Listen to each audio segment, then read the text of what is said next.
Hello once again, everybody, and thank you for joining me here on this Tuesday, June 15th edition of ATS Radio. I'm your host, Adam Burke, joined today by Brian Blessing, the host of Sportsbook Radio and Vegas Hockey Hotline. We're going to chat about the U.S. Open and take a look at the NHL playoffs here on today's show. Over at ATS.io, got a preview up for you of the U.S. Open. There are some very good offers out there as well. A good offer, bet $1, win $100 over at DraftKings Sportsbook. If Bryson DeChambeau makes a birdie in this tournament, you can read about that over at ATS.io. And of course, sign up through ATS.io for an account over at DraftKings Sportsbook to get a special sign-up bonus. Also a good offer that I'll be writing up later on today from William Hill Sportsbook with some good odds boosts for the U.S. Open as well. Daily MLB article posted every day. I'll have NASCAR thoughts for you here for later in the week. Believe there's another UFC event this week, so I'll be previewing that. Tons of stuff going on over at the website for you to check out. Make sure you do that. And as a side note, ordered Phil Steele's magazine yesterday. So college football coming here very, very quickly. We've done some NFL stuff. Brian's done some videos for us over on our ATS YouTube page as well. So we'll be rolling out some more football content here over the next few weeks over at ATS.io. Make sure you download the ATS app, which you can find in the Google Play Store or the Apple Store, a really helpful resource for you. It'll help you with your handicapping with a stats database. You can track your bets, look at a U.S. odds screen because those are kind of tough to find out there. A lot of helpful handicapping resources in that ATS app, so make sure you check that out today. With that, we bring on today's guest, and that is Brian Blessing, the host of Sportsbook Radio and Vegas Hockey Hotline. And Brian, how's it going today, man? All right, Adam, how you doing, bud? Getting ready for the U.S. Open. Should be good fun. Should be a lot of good fun. Our second U.S. Open here in 9 months. And, of course, good debut last night in the, we'll call it the conference finals. It's really not the Final Four for the Vegas Golden Knights. So I know you had a late night, and we'll talk about that here in a little bit. But let's go ahead and start with the U.S. Open here. The third of the four majors for 2021, the fourth of five majors for this 2020-21 PGA Tour season. And Torrey Pines is a course that a lot of guys know very well. I mean, this is a course they play annually for the Farmers Insurance Open, but it's going to play differently here being a U.S. Open, Brian.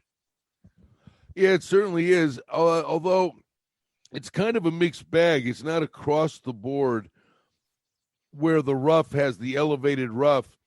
Some holes, a handful of holes, the ball's gone. It just disappears. Then there are elevated tiers of the rough. First cut, another tough cut, and then a thicker cut. But on some of the holes, the ball actually sits up a little bit where guys can maybe still get like a 6-iron on it and really advance it and maybe even get it to a green. So it's a little bit of a mixed bag, and I think to a degree a little bit of a learning curve how we're going to watch and bet on this. But it is a U.S. Open. It is Torrey Pines, so we have a lot to go off, basically. Yeah, we really do. I mean, the first U.S. Open at Torrey Pines since 2008. Tiger won that in the playoff over Rocco Mediate, and that was one where Tiger won at 1 under. And we don't see 1 under as a winning score at the Farmers Insurance Open. So that gives you an idea of how tough this course can play. Something I thought was really interesting, Brian, was that Jonathan Wall, at Jonathan R. Wall on Twitter, he's the equipment editor of Golf Magazine, said that there's been a massive run on 7 woods at Torrey Pines. So guys want something with some loft and a fairway metal to give them some distance out of the rough as well. I think that's going to be interesting because that's not a club that a lot of guys typically use. So I think it speaks to how the golf course may play, but I think you also have to kind of think about in your handicapping, which players are creative, which players are going to be okay with using a club that maybe they don't use a whole lot. I think that, we talk about, obviously you have to have the physical tools to win a major, but there's a lot of mental acuity and mental handicapping that goes into, something as big as the U.S. Open. Yeah, and you're looking at the winning score. I'm seeing this over at the Superbook, 279.5. So what does that tell you? I mean, this thing, the USGA can usually name the score, and they want it to be around par. Then the one thing you've got here is it's San Diego, and you get the marine layer in the morning, but the forecast is sunny skies, 72 degrees every day. So weather is not going to be an issue. The USGA is going to have their meat hooks all over this thing, And believe me, I think right out of the gate, but by Sunday, linoleum, kitchen floors, these greens. Yeah, that's a really excellent point, is that, I mean, there's not going to be any water on this course unless course officials put it on there with, the irrigation system and all of that. So this thing will play very fast, very firm. And no wind, Adam. When you're in San Diego, right? I mean, probably it's right on the ocean, but basically next to no wind. And, they sometimes, if it's a windy venue, they'll take the cautious approach because they can make them so fast. But if it's so windy, sometimes it becomes unplayable. That is not going to be the case here. These things are going to be, I don't know, I couldn't even imagine what they're going to be on the stimp meter. I mean, they're going to be lightning. Well, and I think something else that's really important here, too, is that guys that hit fairways this week will be able to shorten this course a little bit because, as we said, it'll be fast and firm. You'll get some run if you can put a drive out into the fairway. If you don't, well, that's where the rough comes into play. And we all know that the rough, very penal, generally speaking, at the U.S. Open. So, maybe driving accuracy, something that you want to take a look at, strokes gained off the tee, all of that. Obviously, approach shots, very important at Torrey Pines. A lot of long holes here with this course.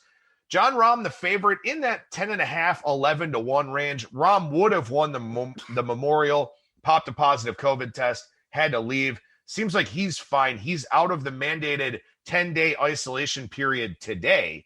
So haven't heard anything to the contrary about Rahm, who is your favorite. Bryson DeChambeau, who won at Winged Foot, what was that, back in August, September, whenever that was, 15-1. Dustin Johnson, Xander Schauffele, also 15-1. These numbers coming from DraftKings. As always, shop around for the best prices. But basically anybody who's anybody is in this field, Brian, which means you get some very good players in that 40-1 range, like a Ty Hatton, a Louis Oosthuizen, who's been a runner-up twice here lately. Abraham Answer was playing very well till he missed the cut, I believe, at the Memorial. Paul Casey's in great form at 45-1. Even a guy like Daniel Berger is 55-1 this week. So what's kind of your approach where this is an elite field, but you've got some pretty good players at some longer numbers? Yeah, it's, this is not the Palmetto Championship, right? I mean, we're sitting here looking at, I think, U.S. Open history makes sense. A lot of guys, have track records. Curtis Strange won multiples. Lee Jansen, Koepka. So I went for a couple of guys on the front end. Woodland and Rose, past champions. Rose at 40.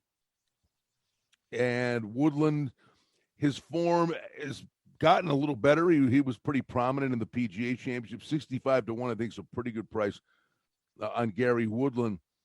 And then you're nuts not to put a couple of bucks on Mark Leishman. Mark Leishman shows up in majors, and Mark Leishman is very good at Torrey Pines. That's almost a no-brainer. I think the cat's out of the bag, although hard to fathom they're giving you 60-1 when we decided, he plays well in majors and at Torrey Pines. That's a really nice price on Leishman. And then just for a couple of bucks, because every now and again, when the guy's game is on, he's unbelievable. At 100-1, just put a few bucks on Siwoo Kim. And after that, it's like sit down, watch, maybe play some matchups, and then really get a read on this thing after a couple of rounds.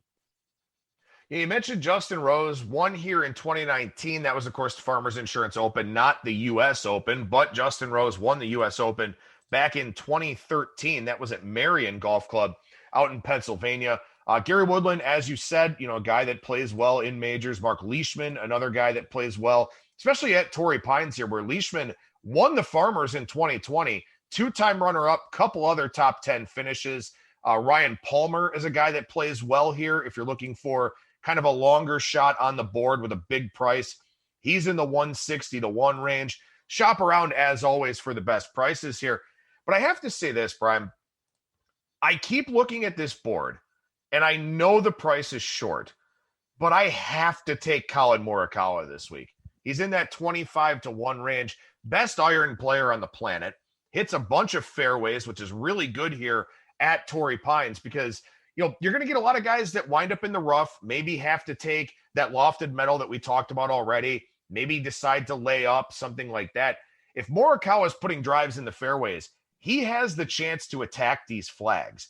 And that's something I think is going to be really important here for this tournament, where 2-putt pars will be fine. A 2-putt par on a par 5 will be fine, just based on the pin placements and how this course is expected to play. So I have to take a piece of Morikawa this week. Again, I know it's a short price in a loaded field, but I have to take him.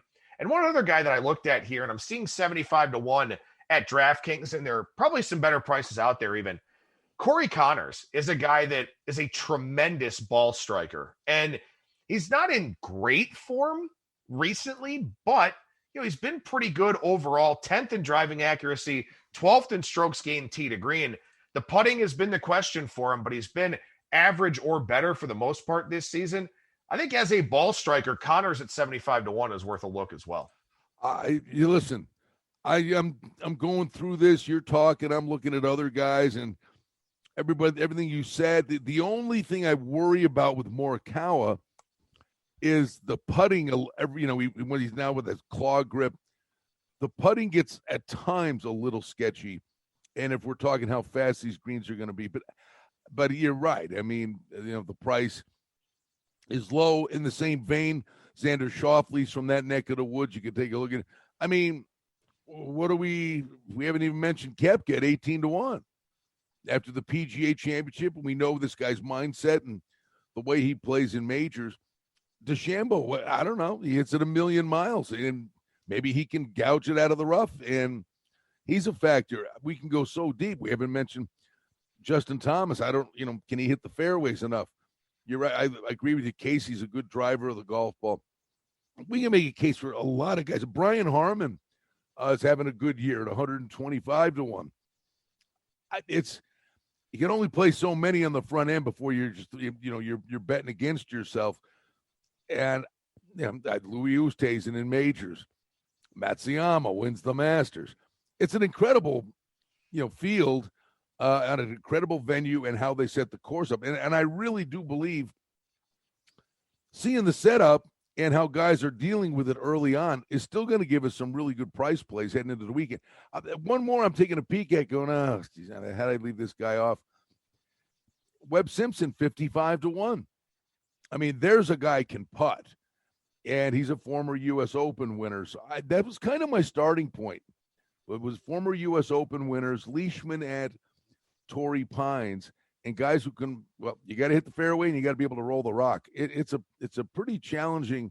It's going to be I love watching them struggle. That's the thing. It's going to be a great event. You got to have a short game.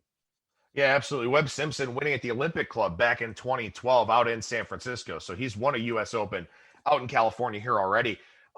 As you said, you look at some of these guys and you can make a case for so many of them. You wonder about Koepka, the miscut last week at the Palmetto. Did he care about that event? We kind of talked about that on last week's show was he just going out there to get 36 holes worth of swings, or was he going to actively try and, make it to the weekend and all of that? I think he just wanted to put his body through getting some swings. So I don't think he really cared too much about whether or not he'd play well there. Dustin Johnson, we wondered the same thing, but then DJ was second after 36 holes, finished 10th, his first top 10 finish since February. So he took it a little bit more seriously. The one guy that I want to mention here, and I'm not going to bet him, I don't have the heart to do it, but I swear to God, if he's in the running on Sunday, I will be pulling for him as hard as possible, unless he's in there with Morikawa or something like that. There are a lot of people taking the plunge here this week with Tony Finau. And Tony Finau is a guy that plays extremely well at Torrey Pines. Runner-up in January, 6th in 2020, top 15 4 straight times at this course, top 25 in all 7 of his starts at Torrey Pines. I don't know if he can do it on Sunday. There's no way I would bet on him to do it, but man, if he's in that position, I'm going to hope like hell that he gets it done.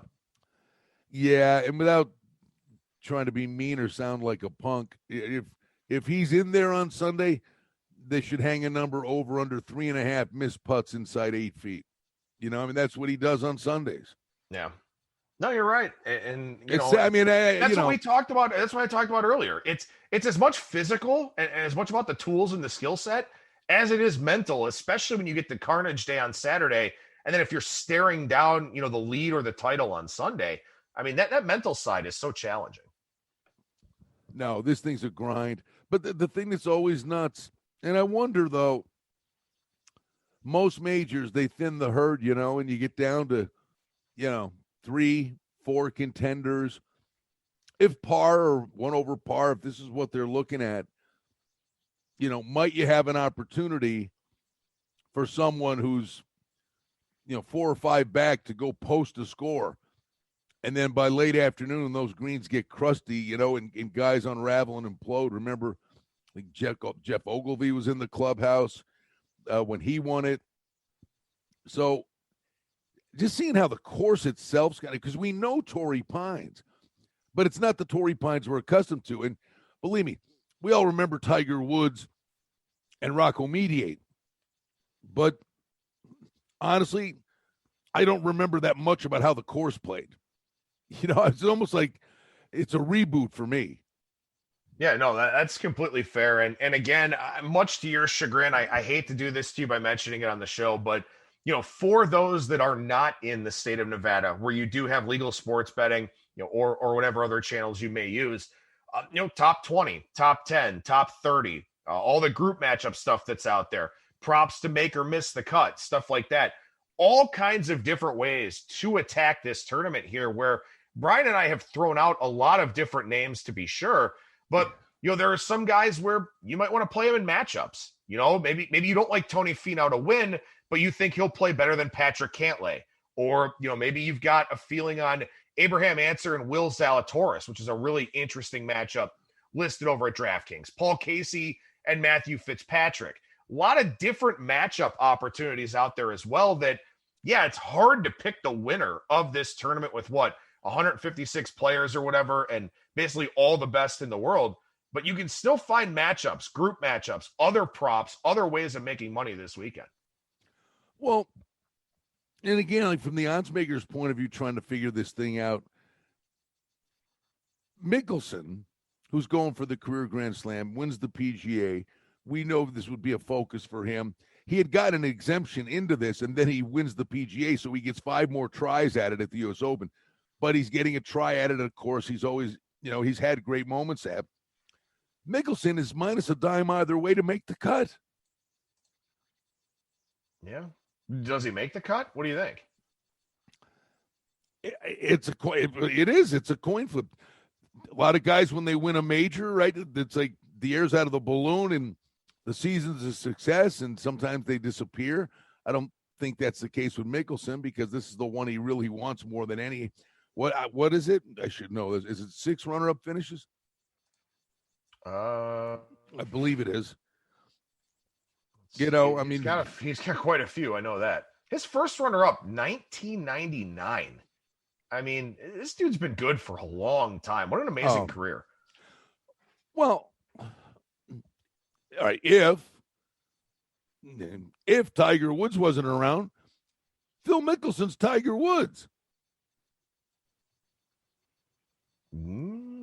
Okay. I'll give you that. I don't know. I think Tiger's dominance is kind of what sets them apart. But my point is, if Tiger Woods wasn't there in all those years, Mickelson's probably got 5 more majors. Yeah, I think it's a fair argument to make. Yeah, it's amazing too, because like the guy came out of nowhere to win the PGA Championship. It's not like he was in great form or anything like that. I mean, he still puts the ball out there too, which I think is probably the most impressive and maybe most underrated part of Phil's game. We know he's good with the irons. We know he's an exceptional wedge player, maybe the best sand player still on tour, but he's still able to get it out there 3 bills when he wants to. And, the game is tailored so much to distance now at so many of these courses, and probably will be for the most part here this weekend at Torrey Pines as well.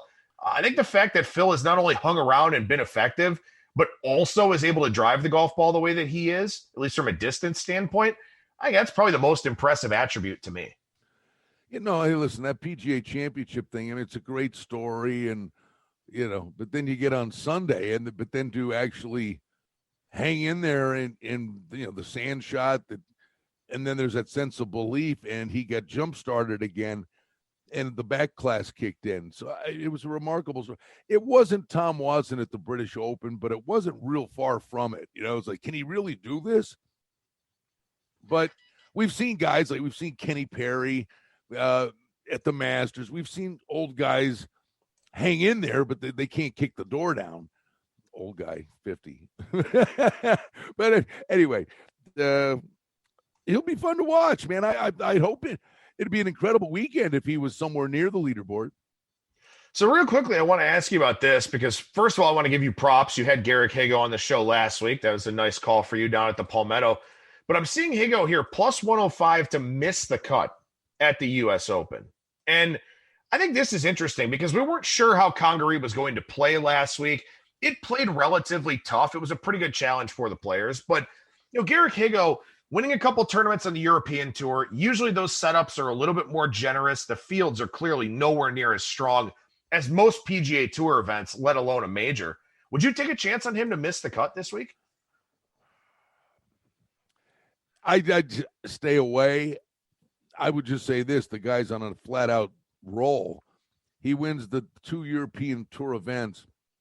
He comes over. I actually, mid-tournament at the PGA Championship, I actually put a couple of bucks on Higo. He was, I don't know, he was maybe only 3 back. He made the cut at the PGA. And then you think of this kid. He wins the 2 European Tour events, comes over in his second PGA Tour regular event. He wins. He is now, the Zalatoris, right? The Zalatoris, he's not a PGA Tour member. Higo wins this tournament. He's a PGA Tour member for the next 2 years. When's he going back to the European Tour? You talk about life-changing and a guy on a dead run that's coming in here feeling like $1 million. He's playing great. You can make the case, certainly Hadley lost it, but so did Bo Van Pelt. There are a bunch of guys spit the bit. The shot that Higo hit, I think it was on 16 on Sunday. He's in one of the sandy waste areas underneath a tree, and he hits this low little punch shot, and it spins and stops 15 feet, and he makes it for par. You can say the other guys lost it, but he won the tournament right there. And he got the easy par in 18 when everybody else was unraveling. Well, it should be a whole lot of fun here for the U.S. Open at Torrey Pines this week. Again, as I said, I've got a preview over at ATS.io, and a lot of good thoughts here from Brian and I on today's segment. I'm sure Brian will be talking about it more on his show as well, Sportsbook Radio, over the next couple of days here. But Brian, let's go over to the NHL playoff side of things here, and let's start with the, for lack of a better term, the Eastern Conference Final, where we've got the Islanders and the Lightning here in this Final Four. Islanders taking game one by a score of 2-1, basically the kind of game that the Islanders want to play, sort of put Tampa Bay on notice a little bit here. What did you see from game one, and what do you think we'll see here tonight in game two, where Tampa Bay is favored up in the minus 190 range? Well, Barry Trotz is a mad scientist. He's unbelievable. Against Boston, they went for it. They did not play the way the Islanders normally play, and they were producing offense. They said, our 4 lines can beat your 1 line, and they went for it and beat them. Well, that's not going to work against Tampa Bay, so he goes back to being the Islanders and frustrates the heck out of the Islanders, and they win the first game 2-1. That being said, tonight, big price on Tampa. Tampa Bay, they don't want to. They probably, I won't say they can't because this seems good, but I would think they throw the sink at them. I'm going to zigzag it back and go over 5.5, which maybe is a big leap of faith. I'm a big, last night, listen, get the Garrick Higo win. I got no beef. I got over 5.5. Everybody I talk under. It's, sitting on 4-1. Canadiens pull the goalie with 4:30 left and don't get a goal. 4:30 of an empty net, can't get the goal to get it over. I like the game to go over tonight. I think Tampa Bay is going to really open it up. And if they can get a lead, then the Isles will have to open things up. So if Tampa Bay gets off to a fast start, I kind of like the game to go over. It's like plus $1.30 to go over 5.5. Well, and in terms of looking here at what we saw from an analytics standpoint in game one, very even at 5-on-5. The Islanders scored the only two 5-on-5 goals. Tampa Bay scored a power play goal in the last minute of the game to avoid the shutout. Scoring chances 29-20 in favor of Tampa Bay. High danger chances 9-8 in favor of the Islanders. And I think what's really interesting, and the numbers kind of bear this out as well as having, watched the game and put some eyes on it.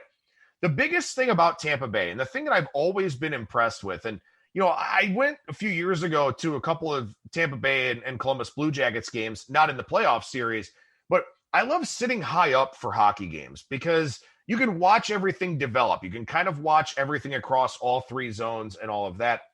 And the thing that I was consistently struck by is how good Tampa Bay is off the rush, how impressive their transition game is, how they move the puck up the ice, how they utilize their speed in such a controlled manner, get the other team on their heels, and then have a bunch of attack zone time or just get scoring chances off the rush.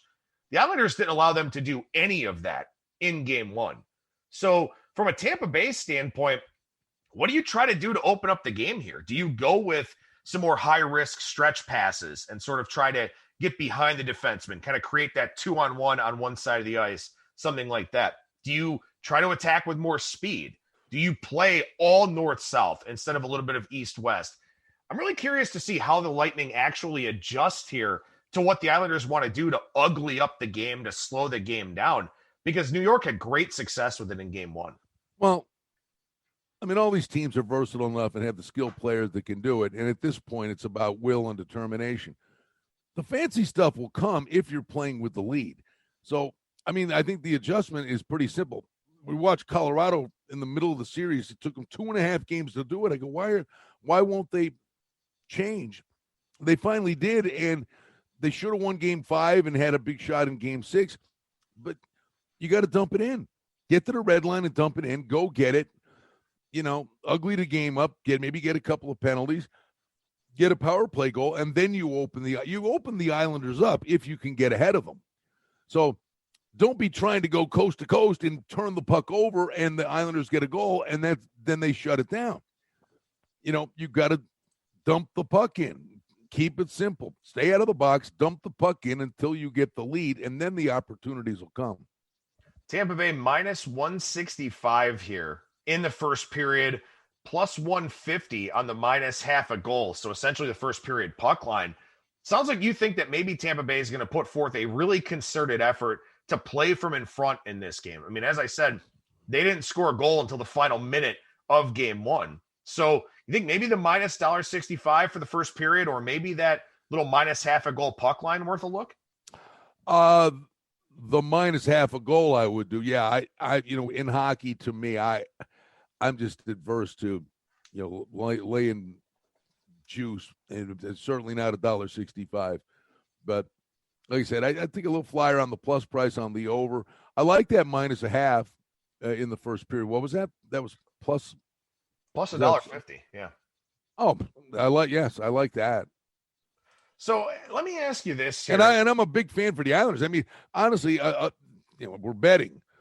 I'm rooting for the Islanders. I think they're a fun team to watch. And the irony of all ironies is Vegas makes it back to the finals, and they're going to run into Barry Trotz again. Huh. Yeah. Barry Trotz is a wizard, man. It's very impressive what he's able to do, basically year in and year out, too. I know that it took Washington a while to get over the hump with him, but what were they thinking letting him go? That's the most know. ridiculous thing ever.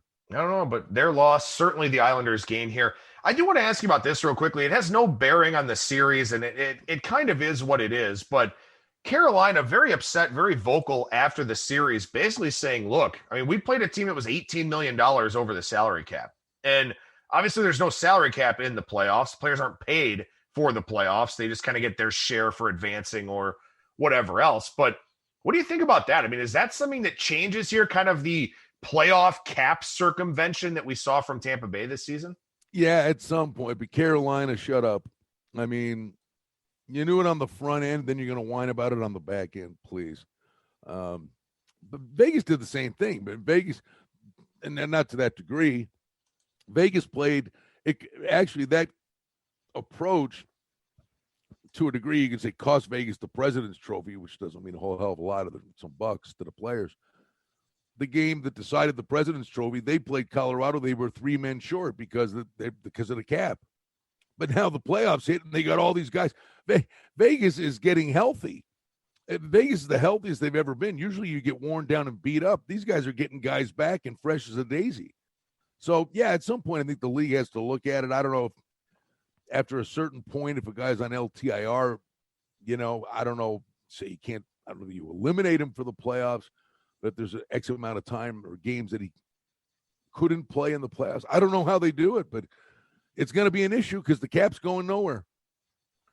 All right, so let's take a look here at this Montreal-Vegas series and a very interesting game one in a lot of ways, because when you look at what happened in the first period at 5-on-5, Montreal outshooting Vegas 11-5, yet at 5-on-5, 11 scoring chances to 4, 7 high danger chances to 1 in the first period for Montreal. So they actually got off to a pretty good start and wound up going to the room down 1-0 with Shea Theodore's goal, and Shea Theodore with a monster game last night.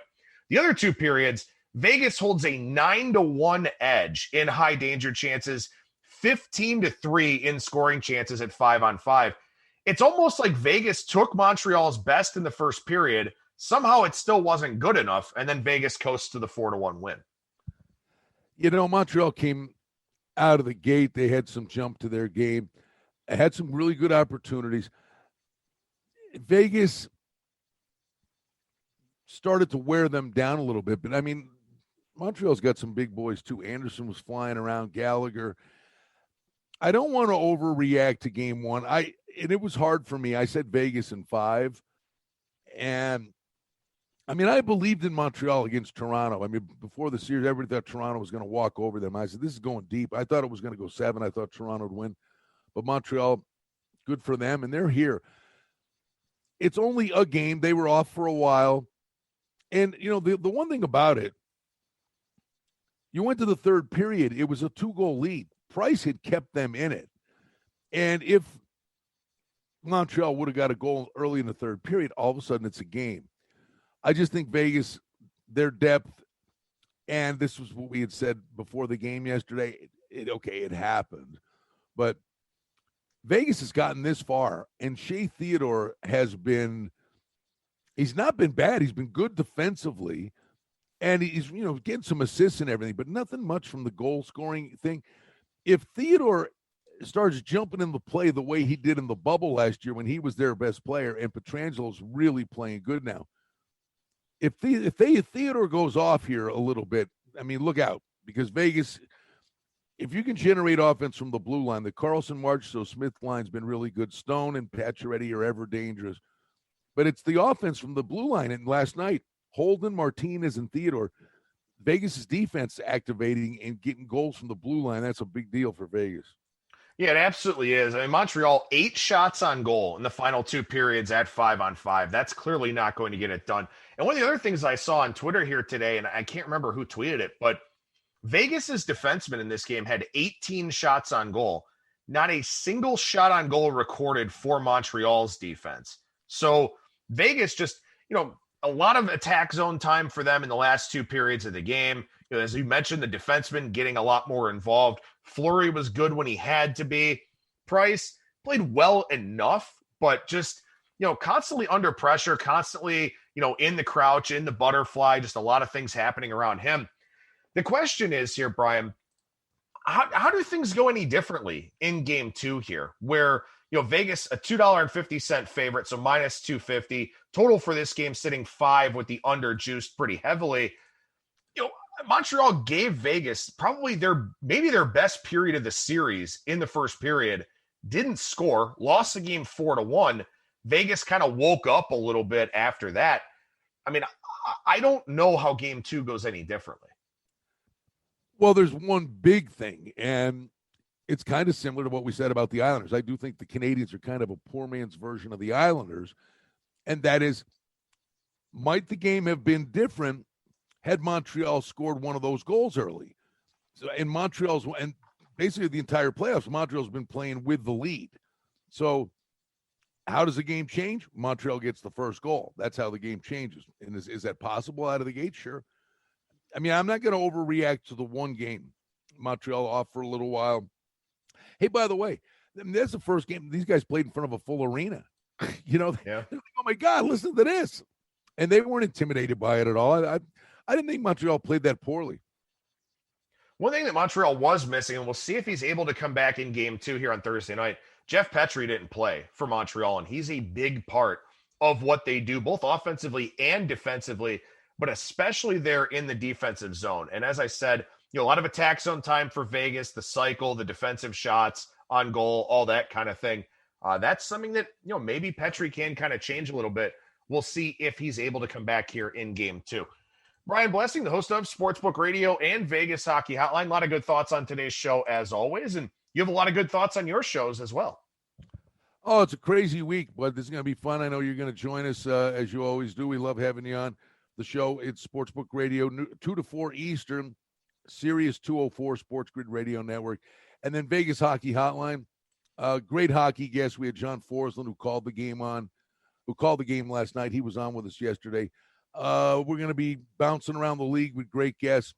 And it's not just the Golden Knights series. We'll talk about the Islanders and the Lightning. And I'm telling you, Adam, as we're winding down here, you got Seattle coming in and then draft day. And there are a lot of big name guys. They're going to be blockbuster deals.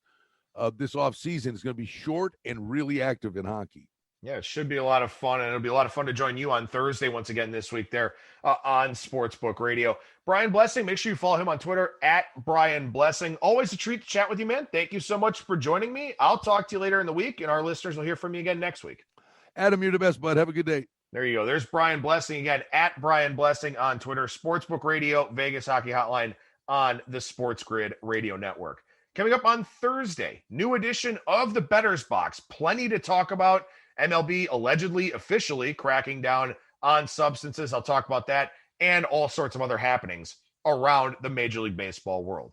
That'll do it for me. Thank you so much for listening, everybody, and I will talk to you again on Thursday.